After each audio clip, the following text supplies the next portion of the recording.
Birleşmiş Milletler İnsan Hakları Yüksek Komiseri Michelle Bachelet ve beraberindeki heyet önümüzdeki günlerde Çin'e ve Doğu Türkistan'a ziyaret gerçekleştirecek.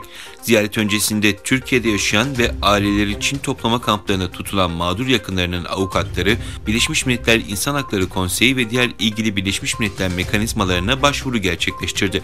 Konu hakkında detaylı bilgi sunmak, Birleşmiş Milletler heyetlerine yöneltilen talepleri açıklamak ve hukuki süreçlerle ilgili bilgilendirme yapmak amacıyla Doğu Türkistan toplama kampı mağdur yakınları ve avukatları bir basın toplantısı düzenleyecek.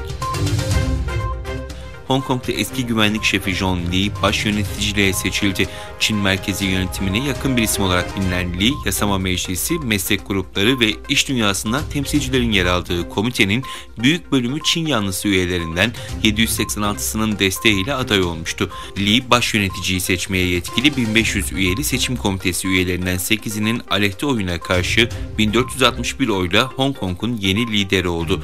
Lee ve baş yönetici Carrie Lam, ABD'nin muhalefete yönelik baskılar nedeniyle yaptırım uyguladığı Hong Konglu yetkililer arasında yer alıyordu. Beyaz Saray, G7 liderlerinin bugün çevrimiçi olarak Ukrayna Devlet Başkanı Volodymyr Zelenski'nin katılımıyla düzenledikleri zirve sonrası yazılı bir açıklama yaparak Rusya'ya Ukrayna Savaşı nedeniyle uygulanacak yeni yaptırımları duyurdu.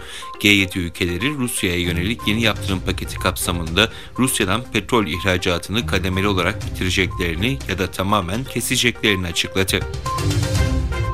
Kanada Başbakanı Justin Trudeau, Rusya'nın başlattığı savaşın derin izlerinin görüldüğü Kiev yakınlarındaki Irpin şehrini ziyaret etti. Diğer yandan ABD Başkanı Joe Biden'ın eşi First Lady 4 günlük Doğu Avrupa ziyareti kapsamında dün Slovakya-Ukrayna sınırında Volodymyr Zelenski'nin eşi Olena Zelenski ile bir araya gelmişti.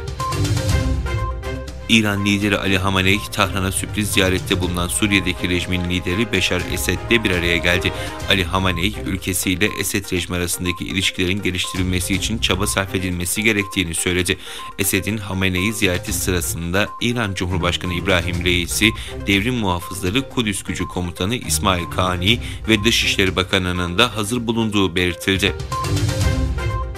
ABD yönetimi Kuzey İrlanda'da yapılan seçimlerin ardından ülkede Belfast Anlaşması kapsamında yetki paylaşımlı bir iktidar kurulması için gerekli adımların atılması çağrısında bulundu.